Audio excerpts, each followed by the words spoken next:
कि मोहम्मद से वफा तूने तो हम तेरे हैं, ये जहाँ चीज़ है क्या লৌহ কলম তেরি। আর সংক্ষেপে যে কথাগুলো বলতেন বাংলা অনুবাদ হচ্ছে, আমরা ওই কাজ করব যে কাজে আল্লাহ এবং আল্লাহ রসুল রাজি, আমরা ওই কাজ করব না যে কাজে আল্লাহ এবং আল্লাহ রসুল দরিয়াকে কুজা মে ভর দিয়া। ওনাদের একটা উক্তি আছে, তোমরা মশহুর হওয়ার চেষ্টা করো না, মকবুল হতে চেষ্টা করো। কিন্তু আল্লাহ পাক ওনাদেরকে মকবুলও করেছেন, মশহুরও করেছেন। আমি অনেক সময় ভাবি, আমরা যখন ছোট, আমাদের বেশি ওনাদের সান্নিধ্য পাওয়ার সুযোগ হয় নাই তৈয়ব সাহেব হুজুর রহমতুল্লাহ। তবে জামিয়ার মাঠে ঈদে মিলাদুন্নবীতে আমরা আসতাম মাদ্রাসায় পড়ার সময়, তখন উনি খুব গম্ভীরভাবে যে সংক্ষেপে যে কথাগুলো বলতেন। রসুল পাক সাল্লাল্লাহু আলাইহি ওয়াসাল্লামের একটা সিফাত ছিল বুইস্তু বিজাওয়ামিল কালিম। রাসূলুল্লাহ বলছে, আমাকে আল্লাহ পাক পাঠিয়েছেন এমন যোগ্যতা দিয়ে, আমার কথা কম অর্থ বেশি। উনি যে কথাগুলো বলতেন, এবং আল্লামা ইকবালের একটা শের, কি মোহাম্মদ से वफा तूने तो हम तेरे हैं, ये जहाँ चीज़ है क्या লৌহ কলম তেরি। আর সংক্ষেপে যে কথাগুলো বলতেন বাংলা অনুবাদ হচ্ছে, আমরা ওই কাজ করব যে কাজে আল্লাহ এবং আল্লাহ রসুল রাজি, আমরা ওই কাজ করব না যে কাজে আল্লাহ এবং আল্লাহ রসুল দরিয়াকে কুজা মে ভর দিয়া। একটা সিন্ধুকে বিন্দুতে নিয়ে আসছেন, একটি কথা বলে।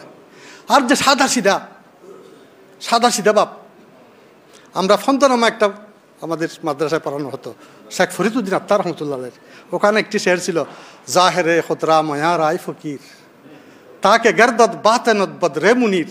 হে ফকির, তুমি এত বেশভূষাই বেশি নিজেকে সাজিও না, যাতে তোমার অন্তর কি হয়, আলোকিত হয়। জাহেরিভাবে সাধারণ পায়জামা, পাঞ্জাবি, টুপি, কোনো এরকম হাব্বা পীর আজকাল অনেক যে এরকম না, সাদা সিধা। এবং একটি ওনার যে বাণীগুলো আমাদের শক্তি যোগায়, একটি বাণী সৈয়দ আমার সিদ্দিক রহমতুল্লাহ এভাবে ছিল, সাদা সিধা মুসলমান বনো, ফকিরি টকিরি মত করো।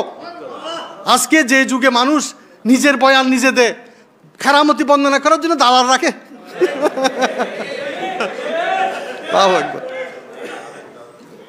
কেরামতি দালাল রাখে। আমার বাবা সৈয়দ আমার সিদ্দিক মুরিদ ছিলেন, উনিও সাদা সিধা মানুষ ছিলেন। উনি বলতেন, বলে হুজুর কেবলার হাতে হাত রাখলেই কোনো বেনামাজি থাকতে পারেন, উনি নামাজি হয়ে যায় ক্লাসের সাথে। এবং দেখতাম এশাকে নামাজ ছাড়া ওনারা কোনোদিন নাস্তা করতেন না।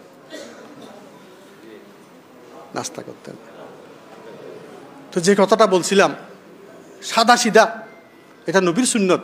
কোরআন শরীফে বারবার আল্লাহ পাক ঘোষণা দিয়েছেন, ওয়ানা না হে নবী আপনি বলে দেন, ওয়ামা আনা মিনাল মুতাকাল্লিফিন, আমি যারা বনাউটি করে তাদের কি অন্তর্ভুক্ত নই। আজকে যে মোসাহিবউদ্দিন বখতিয়ার সাহেব যে কথাটা বললেন আলোচনায়, যে বললেন যে এই যে মানুষের চোখে, বিশেষ করে আমিও একটু দূরে ছিলাম, কিন্তু এই যে গোসিয়া কমিটির এই করোনাকালীন খাদমাত, আমার নিশ্চিত বিশ্বাস ওখানে আউলিয়াদের একটা হাত আছে, শক্তি আছে। এই যে খাদমাত, আমাদের মধ্যে অনেক ত্রুটি আছে, আমরা সাধারণ মানুষ, ওনাদের যে আদর্শ থেকে হয়তো আমরা অনেক দূরে। আমরা দুনিয়ার স্বার্থের মোহ, আমাদের মধ্যে তকাব্বর আছে, আমাদের মধ্যে নিজেকে শো করার মানসিকতা আছে, আমাদের মধ্যে বিভিন্ন গ্রুপিং করার কি আছে, মানসিকতা আছে, অনেক কিছু। আমি ওনাদের অনেক এরকম গুণগান শুনেছি। সৈয়দ আহমদ সিরকুরি রহমতুল্লাহ আল্লাহ প্রদত্ত এত এলমের অধিকারী হওয়া সত্ত্বেও কোনো মশালা জিজ্ঞেস করলে বলতেন যে মায়ের লোগোকে আল্লাহ শিখাতে হো, মুফতিও কি পাঁচ যা। এটা হলো বিনয়, এটা হলো কি বিনয়। এগুলো তুমি জড়াতে চাইতেন না, মুফতিও কি পাঁচ যা। এই যে তৈয়ব সাহেব রহমতুল্লাহ আলের এই, আমার মনের মধ্যে একটা আফসোস, আমি ইউটিউবে দেখতে গিয়ে হঠাৎ দেখলাম ওনার একটা তকরির, সূরা ইনশিরাহ আলামনাস 7 তকরির।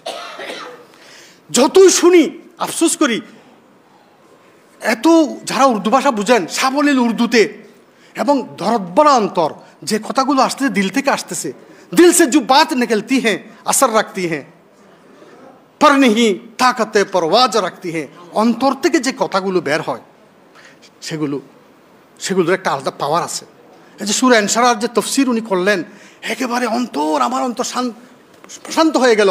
আমি অনেককে জিজ্ঞাসা করেছি ওনার পুরা, আমার তো এখন, আমি যদি তখন বুঝতে পারতাম, আমি তো বলুয়ার ডিগ্রি পারে গিয়ে ওখানে দোজানো হয়ে বসে এগুলা এই সুদা এই কোরআন হাদিসের এই সাগরে ডুব মারতাম। পরে অনেক তালাশ করে বললো যে ওনার তকরির, নুরানি তকরিরের বই বাইর হয়েছে। হ্যাঁ, তখন আমি জামিয়াতে গিয়ে এটা কিনলাম যে 19 তকরির।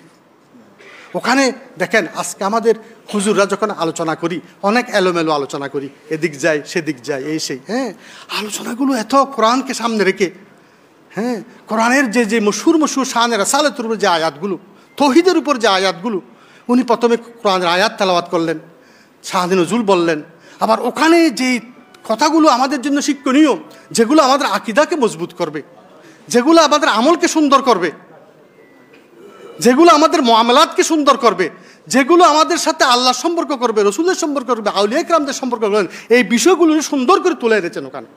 ওনার সূরা আদ-দুহার তাফসীর 19 তকরীরের মধ্যে আপনারা দেখবেন সূরা আদ-দুহার তাফসীর, সূরা ইনশিরাহের তাফসীর, সূরা নাসরের তাফসীর, ইজা জা নাসরুল্লাহ ওয়াত তাফসীর।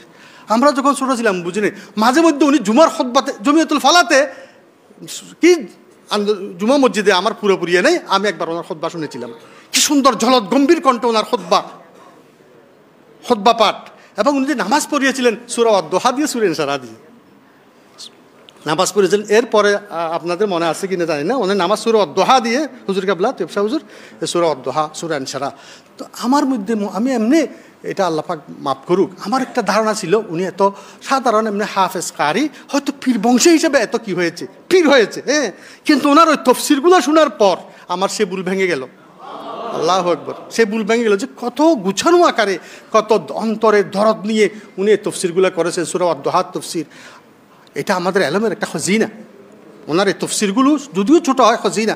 আমরা ওনাদের থেকে 2টা এলমের খজিনা পেয়েছি, একটা হচ্ছে মজমুয়ে সালাতুর রাসূল লিখিত আকারে, আরেকটা হচ্ছে আপনার এই 19 তকরীর।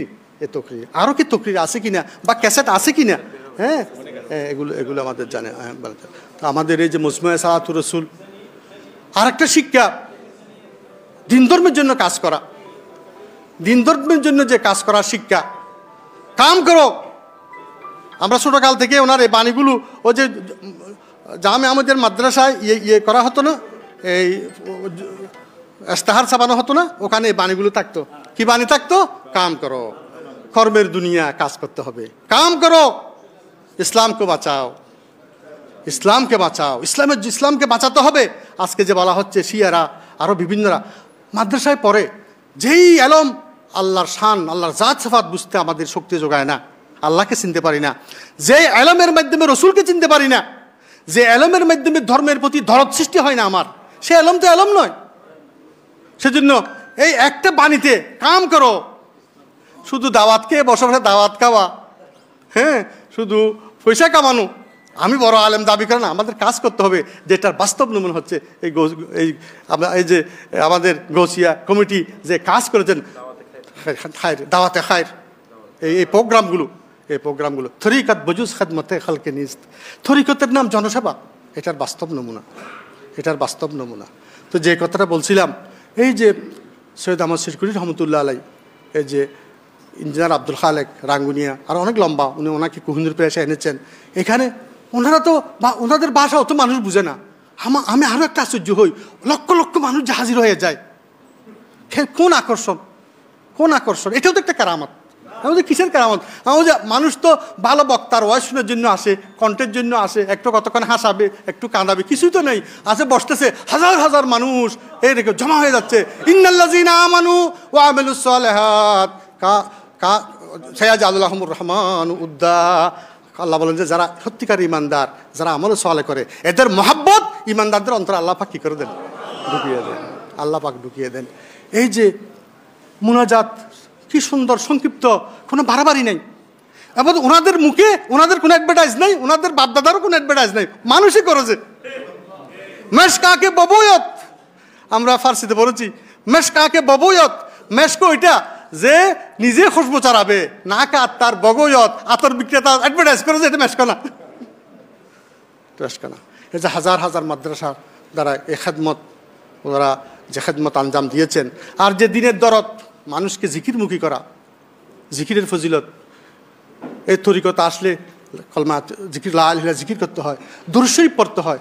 আমরা এখন অনেকে মুখে বলি, কিন্তু আমাদের এই মাদ্রাসা ছাত্রগুলোও আজকাল এলমের, এই যে এলমের ভালো আলেম হওয়া, সাচ্চা আলেম তৈয়ার করে, একটা কথা বলছেন, আজকাল ভালো কোরআন হাদিসে দক্ষ হওয়া, শুধু আলেম হলে হবে না, এলমান নাফিআ, যে এলমে উপকার করে, যে এলমে আল্লাহ আল্লাহ রসুল চিনে, যে এলমে আল্লাহ আল্লাহ রসুলের শান বর্ণনা করে, কোরআন হাদিসের সহি হসনুল ফাহাম, ভালো সমজদার এলমের আমাদের দরকার।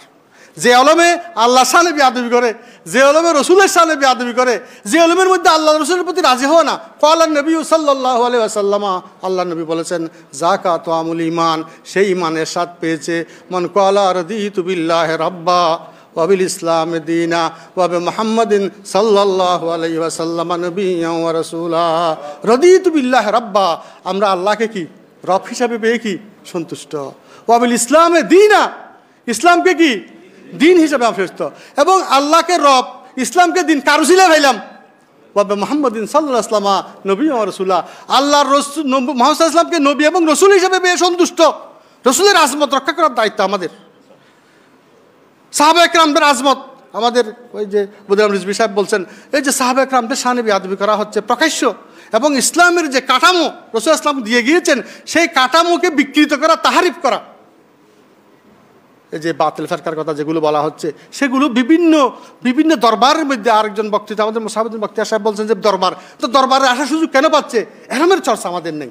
আমাদের যেখানে এলমের বাগানের চর্চা থাকে সেখানে আগাছা জন্ম নিতে পারে না। আমাদের এই যে এই মাদ্রাসাগুলো, এই এলমের চর্চাগুলো আমাদেরকে বাড়াতে হবে। আমাদের আল্লাহর কাছে সারেন্ডার। তৈয়ব সাহেব রহমতুল্লাহ আলাই ওনার তফসিরের সূরা নাসরের তফসির গিয়ে বলেছেন, আমরা যে এত মাদ্রাসা করি, এত ইয়ে করি, এখানে আমরা করি এই বাপ আনলে তাকাব্বর হবে। এগুলো আল্লাহ করায়, সেজন্যই করায়। আরেকটা কথা উনি উর্দুতে বলেছেন, বাংলাতে এরকম হচ্ছে, তোমাদের আল্লাহ সাহেব ইচ্ছা খেদমত নিতে ইচ্ছা করলে একটা ঘাস থেকেও আল্লাহ পাক কিনিয়ে নেবে। আমরা বিভিন্ন আলোচনায়, আমি এই কথাগুলো বলি যে বিভিন্ন আলোচনায় আমাদের আল্লাহ পাকে আমরা আল্লাহ থেকে তৌফিক চাইব। আল্লাহ পাক যদি খেদমত নিতে চায় একটা কি শুকনা লাকড়ি থেকেও কি খেদমত, আমি ইসলামের খেদমত করতেছি, এটা বড় বাহাদুরি না। ইসলাম যে আমাকে খেদমতের জন্য কি করেছে, কবুল করেছে, এটাই বাহাদুরি।